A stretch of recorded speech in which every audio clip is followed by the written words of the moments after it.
Uh, kwa hivyo nataka nichukue nafasi hii uh, wapendwa, popote ulipo, mtu wa Mungu, nataka nilete neno ambalo ameweza kunipea, na ni kuendeleza tu kuhusu ndoa kamilifu, na umaana wa ndoa ama kuoana, part 2. Nimeshakwisha kueleza, nimeshakwisha kufunza, ila ni kuendeleza tu ili tukapate kuelewa ni nini ameegesa, ameweka kwa ajili ya ndoa. Kwa hivyo lazima tuelewe upendo wa tunaposoma kitabu kitakatifu kinatueleza kwamba jinsi hii Mungu aliupenda ulimwengu. Aliupenda ulimwengu akamtoa mwanawe kipekee, kwamba yule amwaminie asipotee, bali aupate uzima wa milele. Kwa hivyo makusudi ya katika maisha yetu ni kuona kwamba mume na mke wanaishi katika upendo, wanaishi katika furaha, wanaishi katika uaminifu.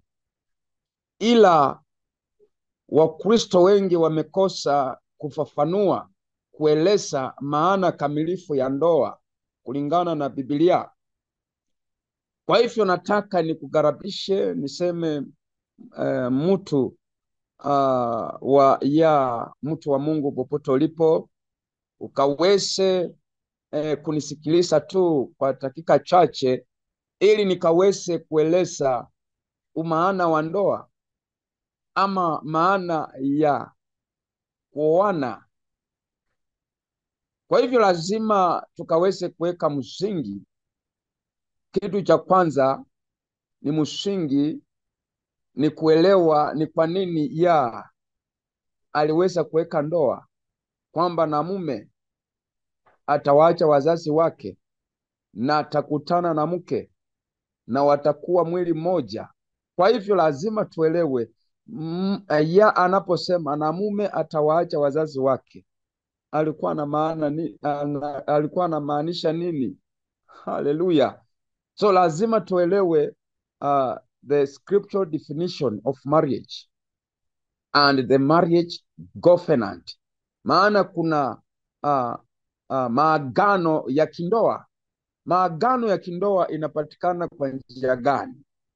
Maagano ya kindoa inapatikana kwa njia ya breaking of the virginity.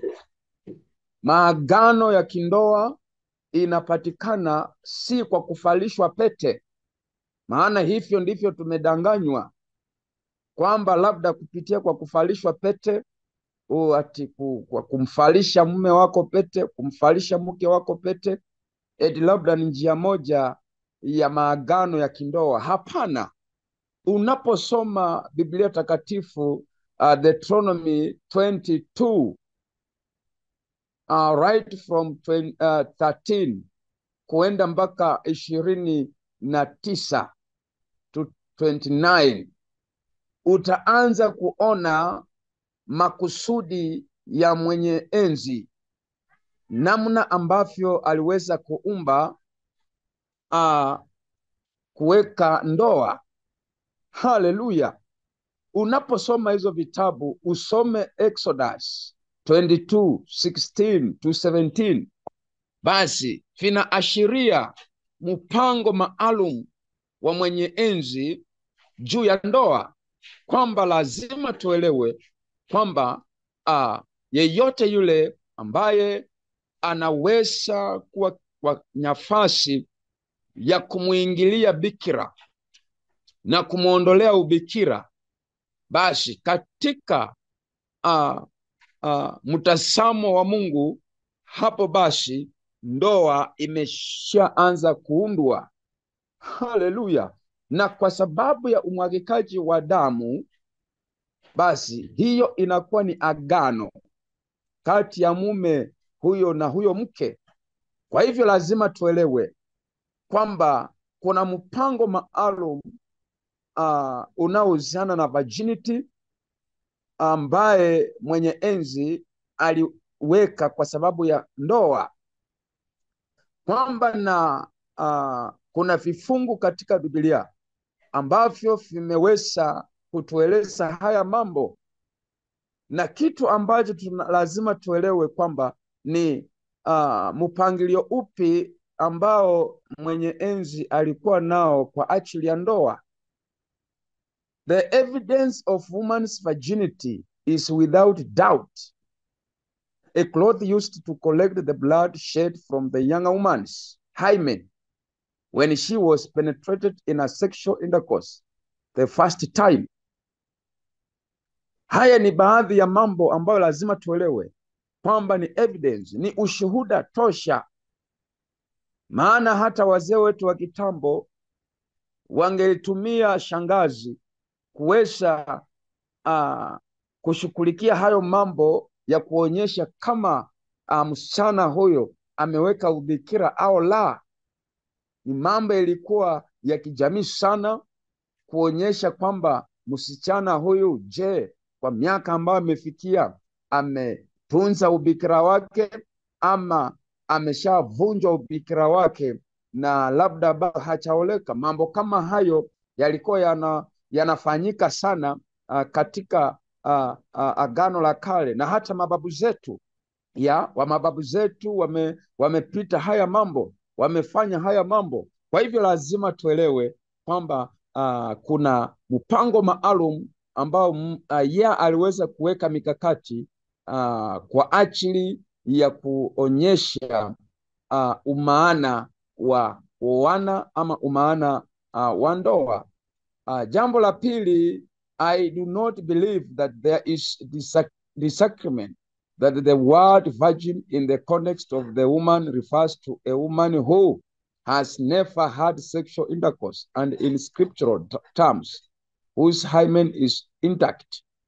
So lazima tuelewe kwamba siamini watu wengi wako na disagreement, hawaelewi umaana wa virginity, hawaelewi ni kwa nini Mungu aliweka that hymen, that virginity.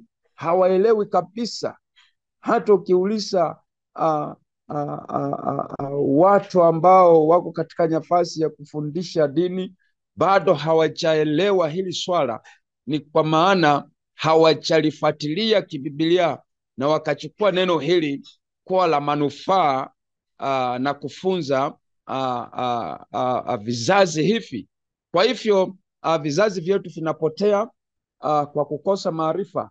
Watu wanapotea kwa kukosa maarifa, na kukosa maarifa ni kwa sababu watumishi tumekosa kufundisha swala hili la ubikira. Kwa hivyo wengi wametofautiana kabisa, kwamba ndoa wanaelewa tu kwamba ni namna ya mume na mke kuelewana na kukuja pamoja ili waanze kuishi kwa makubaliano fulani, kwamba nimekubali kukuoa, labda kupitia hata kwa harusi wanavalishwa pete mambo kama hayo. Tunakuwa na masawadi, sinakuwa pale, mahari na peanwa, vitu kama hizo. So wanadhani kwamba kupitia kwa namna hiyo basi mbingu itakuwa imehalalisha na kuona kwamba hiyo ni ndoa takatifu. Hapana. Ndoa takatifu ni ndoa aina gani? Ni ndoa ambayo imepangwa na Mwenyezi Mungu, kwamba na mwanamke, msichana, the damsel ambaye hajakuwa betrothed, msichana ambaye hajavunjwa ubikira, akutane na mume wakati ule. Katika makubaliano hayo tutakuwa na shangazi mahali pale, atapewa kama ni shuka, na shangazi atakuwa the witness, the evidence, kuonyesha kwamba sasa huyu msichana akavunjwa ubikira, na yule atakayekuwa amemvunja ubikira basi hana budi ya kuishi na yeye. Hivyo ndivyo Biblia inavyosema, kwamba hakuna jinsi atakavyomwacha, bali wataishi pamoja as a wife and a husband. It is equally clear that the man who accuses his bride of not being a virgin after he goes into her or approaches her is married to her, and this marriage cannot be dissolved if he has brought a false accusation. Unaposoma andiko Deuteronomy, haya maneno Biblia imenakili chini, na huu ndio mpango wa Mungu, kwamba na mwanaume yeyote hawezi muaccuse msichana kwa kusema labda hana ubikira, amepoteza ubikira, ili hali iwe ni yeye ameuvunja ule ubikira. Na iwapo basi yule msichana atakuwa ameshavunja ubikira, sasa itabidi wazazi wake, na tena Biblia inasema kwamba mtu huyo atachukuliwa kuwa wa makosa sana, na sasa itaonyesha kwamba wazazi wake watakuwa accountable. Ni kwa sababu kuna kitu ambacho hawakuwa wamepeana maadili ambayo ingesaidia yule msichana kuweza kuweka ubikira wake. So lazima tuelewe kwamba mambo kama haya imesababisha dini imekosa, watumishi wa yao wamekosa kufundisha neno la ubikira katika makanisa, na imesababisha wasichana walio na miaka michache, miaka 12, msichana akashafunja ubikira, mambo kama hayo. Na sasa tunapoteza nia na lengo maalum ambayo ya aliweka kwa ajili ya ndoa, na ndiposa ya aliweza kuweka ubikira kwamba na mume hangeingia tu. That is glyphing, splitting. As you split, as you enter, as you penetrate, kuna shed of blood. Na sasa hiyo damu inayomwagika sasa inakuwa ni maagano kati ya wewe mume na kati ya yule mke ambao umekwisha vunja ubikira kwa kumwaka damu. Hivyo basi inakuwa kupitia kwa hiyo damu Mungu anaichukua kuwa ni maagano kati ya nyie watu wawili, na hayo maagano ndiyo itakayoweza kuwatetea chochote yule mwanamke atanena kwa wewe mwanaume. Kwa hivyo nataka nikaseme kwamba mambo kama haya kulingana na Agano la Kale linaonyesha na linathibitisha jinsi ambavyo maadili ya kijamii yalikuwa yamewekwa. Kwa hivyo basi tunapoendelea tunaona kwamba kuna makusudi maalum ambayo ya alikuwa ameyaweka, kwamba virginity is sacred. Ubikira ni jambo la utakatifu sana.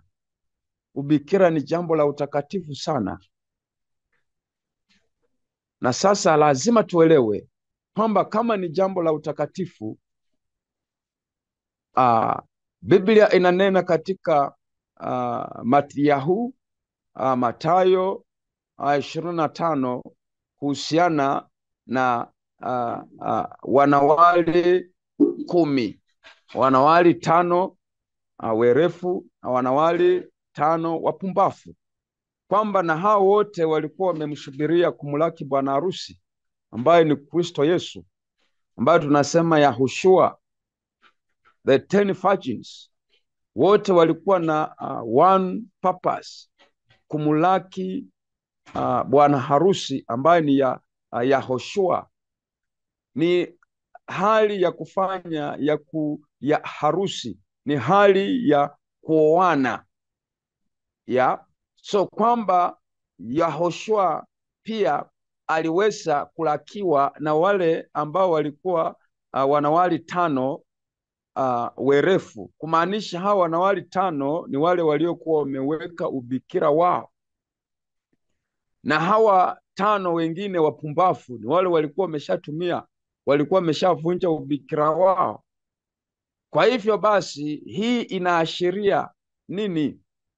Kwamba hata na Yesu anakuja kulaki wale ambao wameweka ubikira. Kwa hivyo leo hii kama kanisa lazima tufundishe kwamba Yesu amekuja, na amekuja ili akaweze kuona kwamba kanisa linakuwa takatifu. Ubikira ni picha kamili ya utakatifu. Haleluya! Hii tu inaashiria kwamba katika jamii zetu, watoto wa kike, watoto wa kiume, tukaweze kuweka utakatifu. Tusiche tukakimbilia mambo, tusiche tukafanya mambo ambayo ina defile our bodies, kwamba tukaweze kuweka utakatifu kwa kila jambo ambalo tunalifanya. Ndio maana sasa katika Warumi 12 kwamba toeni miili yenu, in Romans 12, toeni miili yenu iwe dhabihu iliyo hai mbele ya mwenye enzi. Sasa tunatoa miili yetu kwa njia gani? Tunatoa miili yetu kwa kuweza kuweka utakatifu. Mtoto wa kike, weka utakatifu. Usiche ukaonekana kuwa moja wa wanawali 10 wale waliokuwa 5 wapumbafu. Tusiche tukawa baadhi ya wanawali 5 wapumbafu.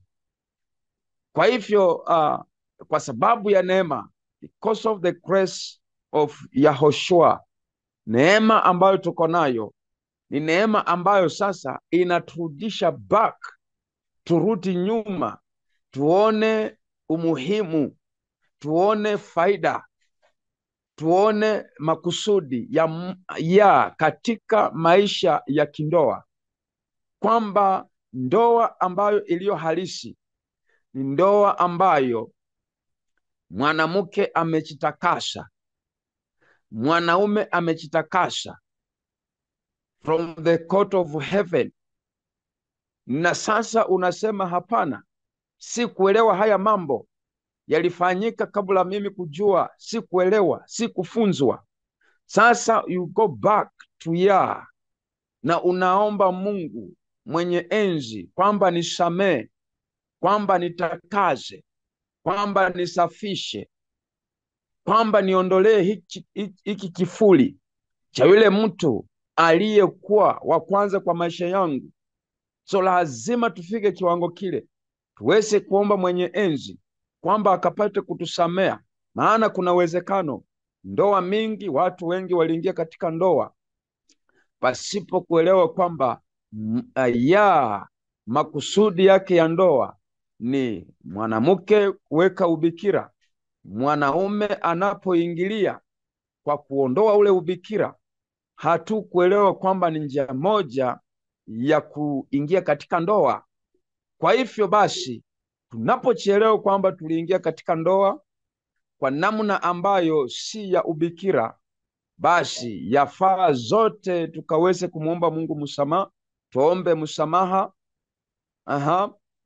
akaweze kutusamehe, tukaweze kusafishwa kwa damu ya mwana kondoo. So we need to repent, for Yah has given us grace, and for this time hatuenendi katika sheria. We are not operating in the law of Torah. We are not operating in the Torah. We are not operating in the law, but we are operating by the grace. This is the dispensation of grace. So Yahoshua amekuja ili tukuwe na neema. Ameweza kutuletea neema. Neema, this is unmerited favor. Yah reaching his people. So lazima tuelewe kwamba wakati huu ni wakati wa neema, na kwa sababu ya neema, Biblia inasema katika Warumi kwamba shall we continue sinning for grace to increase? La hasha, hatutaendelea kutenda dhambi ili neema ikaweze kuongezeka, bali tutakuwa watu wa kuenenda katika utakatifu, kwa kujua ya kwamba chochote ya alifanya kwa mpango, alifanya na makusudi, alifanya akielewa ni nini anafanya. na kila jambo alilolifanya lilikuwa linaashiria jambo fulani. So lazima kama kanisa tukaelewe mpango ya katika maisha ya ndoa, kwamba je, vijana wetu wanastahili kujiweka kwa njia gani? So lazima tukaweze kufika kiwango kile, ili utakatifu ukaweze kuonekana katika kanisa. Wote tumefanyika kwa wanawali. So ni wewe kuona, je, wewe ni mwanamwali mwerefu au ni mwanamwali mpumbafu?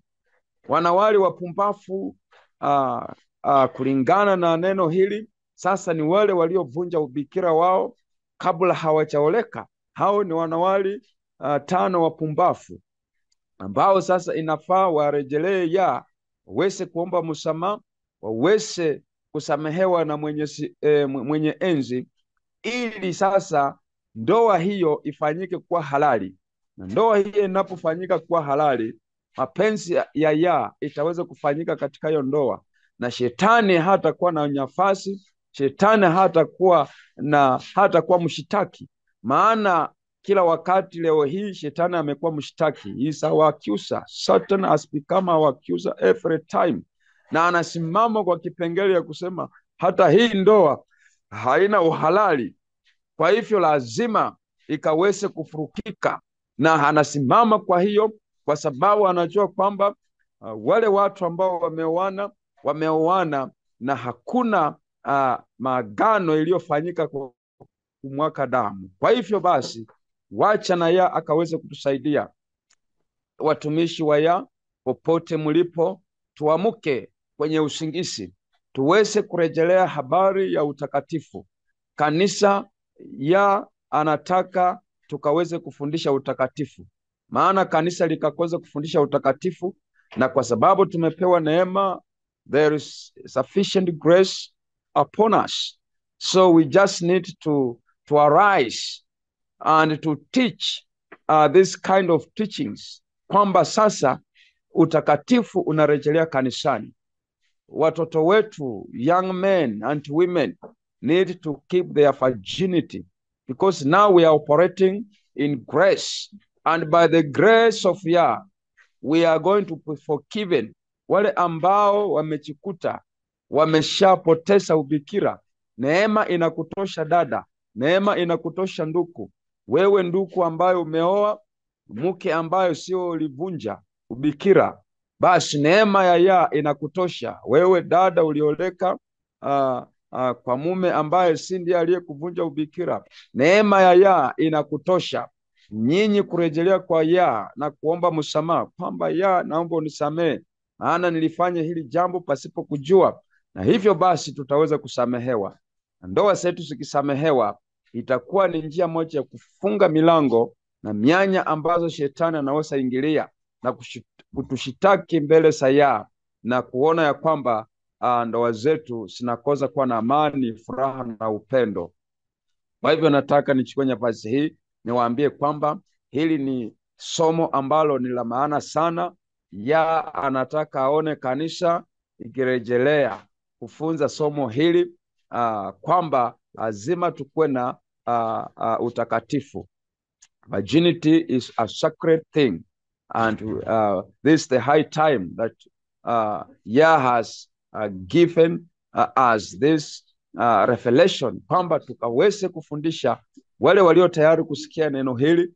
Ninataka nikawaambie kwamba karibu sana, you are most welcome, maana neno hili halipatikani popote pale, ila sasa kwa sababu ya neema ya Mwenyezi tutaweza kujifunza wakati napoendelea, ili tukapate kuelewa ya kwamba mapenzi ya mwenye enzi juu ya ndoa ni jambo la utakatifu sana, na lazima tukaweze kutii makusudi ya mwenye enzi, ili chochote alichokusudia kwa ajili ya maisha ya kindoa kikaweze kutimia, na shetani hatakuwa na nafasi kuingilia na kutesa ndoa.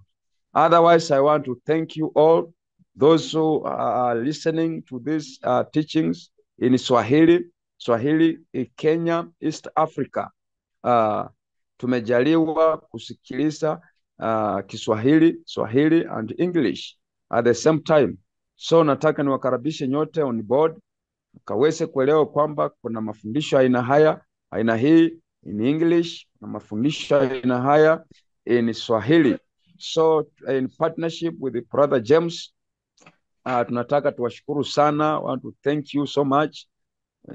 Wote ambao wanasikiliza mafundisho haya, ninawaalika mkaweze kujitokeza ili mkaweze kucomment, mkaweze kulike. Ni kwa sababu ni mafundisho ambayo itaweza kuturejesha katika utakatifu, itafanya kanisa lirejelee katika utakatifu, kwamba katika conferences ambazo tutakuwa nazo kwa sababu ya vijana wetu, tutawafundisha habari ya utakatifu, maana hayo ndiyo makusudi ya mwenye enzi. Otherwise, nataka niwashukuru sana. I just want to say thank you, my dear listeners, wherever you are. Yeah, bless you. Yeah, do you good. Amen. Amen.